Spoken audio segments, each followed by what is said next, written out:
Hai teman-teman semua, berjumpa kembali dengan saya Dr. Andri dari Rumah Sakit EMC Alam Sutera Tangerang. Di kesempatan kali ini saya ingin sedikit berbincang dengan teman-teman, terutama yang pasien ya, yang pasien mengalami gangguan cemas, depresi maupun psikosomatik. Ini dikhususkan pada ketiga jenis pasien ini, karena sebenarnya di dalam praktek kita menemukan banyak sekali kasus-kasus gangguan kecemasan dan gangguan depresi, tapi terutama adalah gangguan kecemasan yang ketika menggunakan pengobatan dengan obat itu sebenarnya sudah bagus, ya, sudah baik, ya. Tetapi terkadang si pasien mencoba sendiri untuk lepas dari pengobatan padahal belum dibilangin dokternya. Ketika ada pasien datang ke saya ya untuk berkonsultasi mengenai masalah gangguan cemas dan gangguan yang terkait dengan psikosomatik, biasanya ada gangguan cemas menyeluruh atau gangguan kecemasan panik ya. Saya sudah jelaskan tuh di awal. Ya, saya akan memberikan obat misalnya minimal nih ya, Anda harus makan obat ini terus-menerus selama 2-3 bulan. Ya, saya nggak jelasin 2-3 bulan atau yang mana, yang paling penting 2-3 bulan dulu deh sementara. Kemudian setelah itu kita akan coba lihat kalau diturunkan dosisnya apakah bisa membaik atau tidak. Kalau diturunkan dosisnya setelah 3 bulan membaik, maka kita bisa turunkan terus dan akhirnya kita bisa lepas sementara ya pengobatannya. Tapi ingat bahwa obat bukan satu-satunya. Obat itu hanya membantu prosesnya supaya lebih stabil. Si pasien itu lebih stabil. Tapi yang paling penting sebenarnya adalah cara-cara non-obat lainnya yang bisa membantu kestabilan dari pengobatan itu sendiri. Nah, apa itu? Biasanya dibantulah dengan cara-cara atau teknik-teknik non-obat. Seperti misalnya mindfulness, ya, membantu diri lebih sadar, lebih aware, lebih sederhana di dalam kehidupannya, supaya nggak banyak pikiran, nggak banyak overthinking, ya.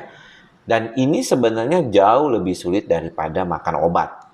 Karena kalau makan obat kan cuma tinggal makan obat aja gitu kan. Setelah itu ya udah gitu. Nah, itu pun kadang-kadang pasiennya susah. Nah, apa yang dimaksud susah?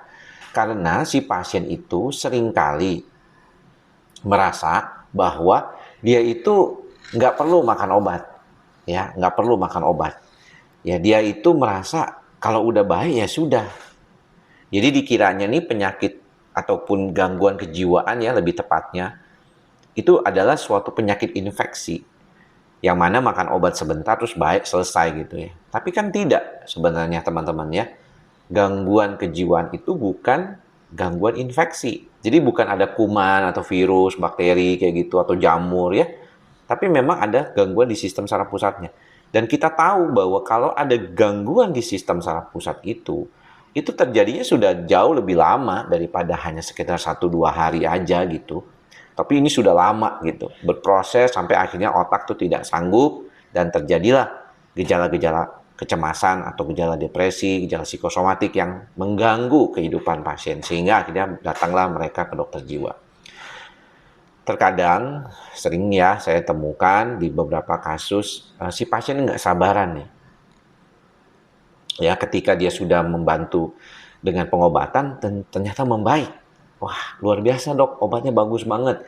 Ya, 1 bulan saya udah enakan dan saya putuskan untuk lepas saja dari obat tersebut. Jadi kalau istilahnya itu lukanya belum kering, si pasiennya udah stop obat gitu. Dan lukanya bisa jadi nanti lebih rentan, kena gesekan lagi, kena stresor lagi, dia akan luka kembali. Jadi itu perumpamaan yang seringkali saya berikan kepada pasien. Namun si pasiennya kadang-kadang nggak peduli. Kenapa? Pertama, stigma, ya, takut berobat ke psikiater, takut ketergantungan. Obat yang diberikan jangan-jangannya bikin ketergantungan. Belum lagi dengerin kata tetangga, kata temen, ya, hati-hati makan obat psikiater, ya bisa bikin ketergantungan, nanti bisa jadi ciut otaknya, jadi bodoh, gangguan ginjal, gangguan hati dan segala macam dah. Ya, itu kata temen loh, yang bukan dokter. Seringkali juga teman sejawat dokter juga begitu. Mereka memberikan pendapat ya, padahal mungkin tidak memahami kondisi pasien, dia memberikan pendapat. Anda makan obat psikiatri, hati-hati loh ketergantungan. Ya, jangan ya. Nah, saya udah pengalaman 14 tahun ketemu berbagai macam pasien yang sudah berbagai dokter mereka kunjungi, termasuk juga pasien saya kadang-kadang ke dokter lainnya. Ya, mereka kadang-kadang juga memberikan komentar yang tidak sesuai gitu ya dengan kondisi pasien. Ya, pasiennya jadi takut. Ya, ini kan yang ngomong dokter ya. Yang ngomong tetangga aja yang bukan dokter dia takut gitu, apalagi dokter gitu ya. Jadi kepatuhan berobat ini sangat banyak dipengaruhi oleh berbagai macam faktor. Menariknya, bukan berarti kalau pasien itu sembuh dengan pengobatan yang diberikan, dia akan patuh atau compliance dengan pengobatan. Kenapa? Karena pada dasarnya orang tuh nggak mau berobat ke dokter jiwa kan, pastinya. Kalau nggak kepaksa gitu ya. Jadi makan obat itu buat dia membuat sesuatu perasaan nggak nyaman, udah pasti itu. Ya udah pasti dan sudah jelas pada beberapa pasien, teman-teman sejawat dokter jiwa juga mengakuinya gitu ya. Bahwa kadang-kadang si pasien tuh udah takut duluan gitu. Dan jangankan dibilang hanya 3 bulan saja gitu ya. Apalagi kalau dibilang ini bakalan seumur hidup disuruh makan obat gitu. Wah, pasti udah ketakutan duluan. Padahal ada beberapa kondisi memang sebaiknya makan obat lebih lama lagi. Bisa 2 tahun, 3 tahun, bahkan lebih baik makan obat terus. Ya, walaupun mungkin dengan dosis yang disesuaikan. Contohnya pasien schizophrenia, bipolar, depresi berat ya, dengan ada ide-ide bunuh diri yang relatif sering berulang, sebaiknya jangan lepas obat. Tapi pada beberapa kasus cemas bisa sebenarnya lepas obat ya, walaupun cara-cara non obatnya harus benar nih. Makanya nggak heran ada beberapa dokter mungkin menyarankan lebih baik Anda makan obat dulu deh, teratur, karena Anda kelihatannya nggak ada juga niatan untuk melakukan hal yang lain kayak gitu ya. Melakukan psikoterapi dengan teman dokter jiwa yang melakukan psikoterapi atau dengan psikolog juga tidak. Kemudian juga belajar untuk mengatasi diri sendiri juga enggak. Melakukan aktivitas yang membantu supaya lebih nyaman, lebih tenang tidak. Membatasi diri untuk lebih sederhana juga enggak. Jadi sebenarnya enggak ada yang dilakukan untuk membantu proses pengobatan atau terapi tersebut. Jadi akhirnya mau nggak mau ya tergantung dengan pengobatan itu.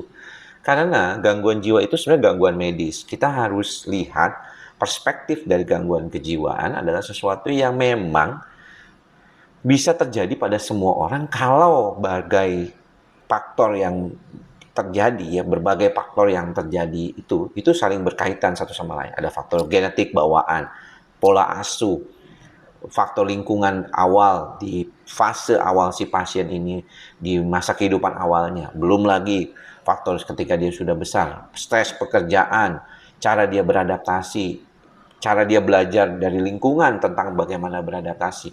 Banyak banget faktor yang mempengaruhi. Cuaca ya, banyak banget. Sakit fisik, banyak sekali yang bisa membuat orang itu mengalami berbagai macam masalah gangguan jiwa. Jadi ketika si pasien ini datang ke dokter dan diberikan pengobatan, diberikan edukasi oleh si dokter terkait dengan pengobatannya, tolonglah didengarkan ya, dan jangan memberikan keputusan sendiri untuk berhenti pengobatan ya. Ini juga sering kali terjadi dan ini mengapa saya membuat video ini.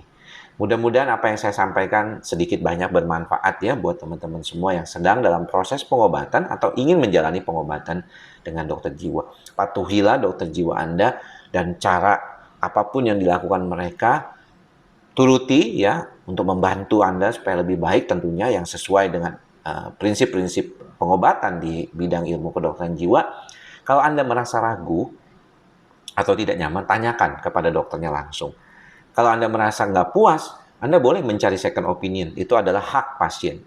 Ya, jangan mencari opini di media sosial. Jangan hanya lewat media sosial. Karena nggak etis juga seorang dokter menjawab pertanyaan pasien terkait dengan pengobatan dokter atau teman sejawatnya lewat media sosial. Karena nggak periksa langsung. Ya, ingat ya. Itu yang bisa saya sampaikan. Mudah-mudahan bermanfaat buat teman-teman semua. Jangan lupa kita tetap belajar ikhlas, sabar, dan sadar. Semoga kita semua berbahagia. Semoga semua makhluk berbahagia. Salam sehat jiwa. Bye-bye.